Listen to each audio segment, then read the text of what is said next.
The Vox Markets Podcast with Justin Waite. Nothing in this podcast is intended as investment advice, and the people in this podcast may hold positions in the stocks they talk about. Do not buy anything based solely on a tip or recommendation. Please do your own research. And joining me on the podcast right now is James Campbell, Managing Director of Botswana Diamonds. That's BOD, a ticker there. James, thanks for joining me. Thank you very much indeed. It's a great pleasure. I understand you're chatting to me from Botswana right now, aren't you? That's absolutely correct. I've just come from the Junior Mining Indaba in Johannesburg, and today and tomorrow we have the Botswana Resource Sector Conference hosted in Gaborone, the capital of Botswana. Yeah, and I'm just asking you what Botswana is like, and you say you really like it there, do you? It is very much like travelling from one country to another. It's no underestimation that Botswana is the Switzerland of Africa. It's peaceful, it's quiet, and it's wonderful to be back here again. Excellent stuff. Okay, well, since we last spoke, you've had two bits of news out. Before we get into the news, though, James, could you just, for people who are not familiar with the company, explain what Botswana is? Pretty much self-explanatory, but Botswana Diamonds, what are you all about? Botswana Diamonds is a diamond exploration company focused on the Kaapvaal Kraton. Now that sounds very technical, but that basically means the Kaapvaal straddles South Africa, Botswana and Zimbabwe.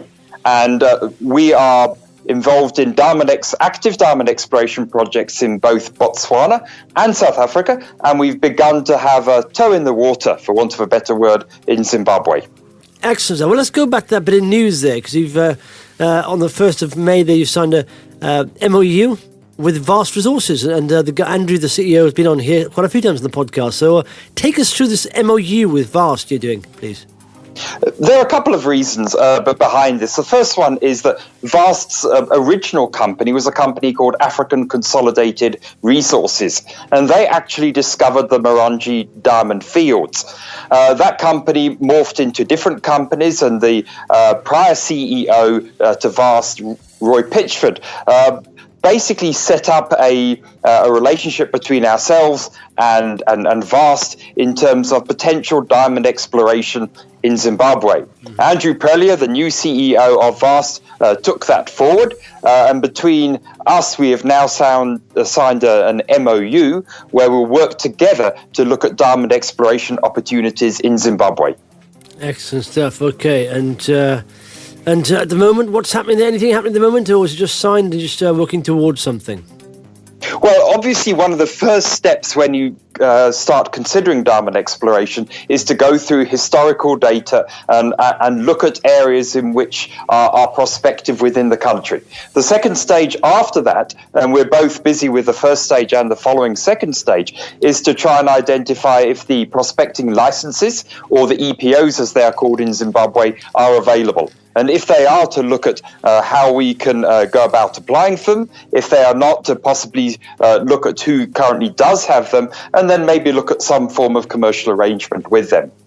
Okay, I see. Well, excellent stuff. So, and more recently, you've announced, yesterday now, an update on the South African exploration projects. Take us into the detail of this, James.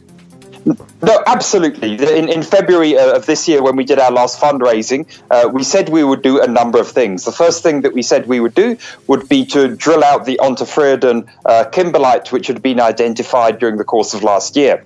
The news on this particular project is sadly did not turn out to be as large as the very significant geophysical anomaly. And this is exploration. This is how it goes. Mm-hmm. So we'll be doing no further work on that project.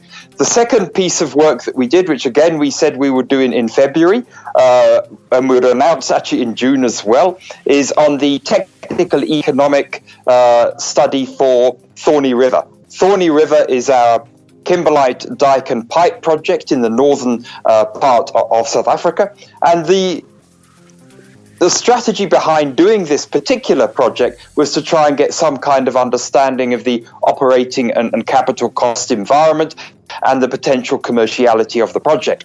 This gave the outcome of this particular report was positive in terms of the upper end of the diamond grade and value ranges, and has encouraged the board to consider doing more work. The third thing is a brand new project, and this is very important from an exploration perspective, to keep your pipeline full. because as we know, very, very few kimberlites actually turn out to become diamond mines.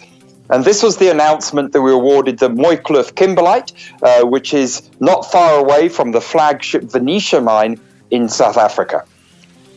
I see. And I mean, all exploration is risky, but is diamond exploration more risky than general sort of, say copper or iron or what?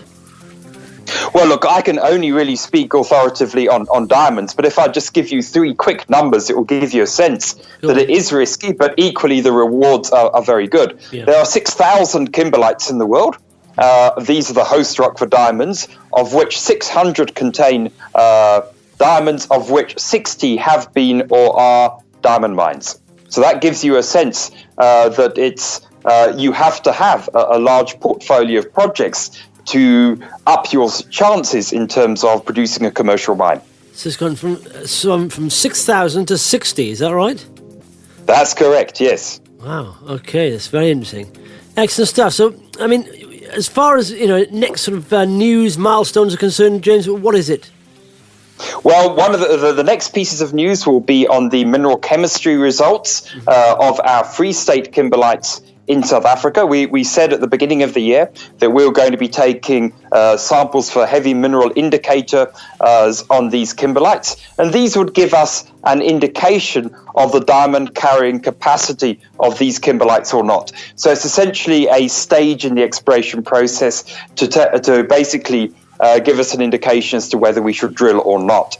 Mm-hmm. Then in Botswana, we have been sampling over some high-grade, very exciting geophysical anomalies in the Central Kalahari Game Reserve. We've just completed the sampling program over those, and those samples are being analysed at the moment, and we also hope to announce those results within the next 6 weeks.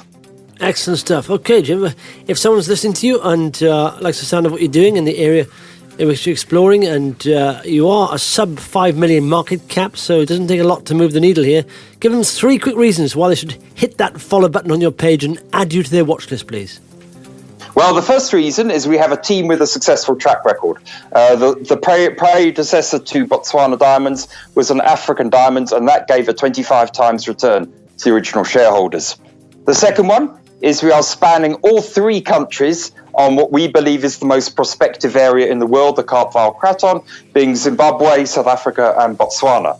And thirdly, we have a full pipeline of projects going from grassroots exploration in Botswana through to advanced projects in South Africa.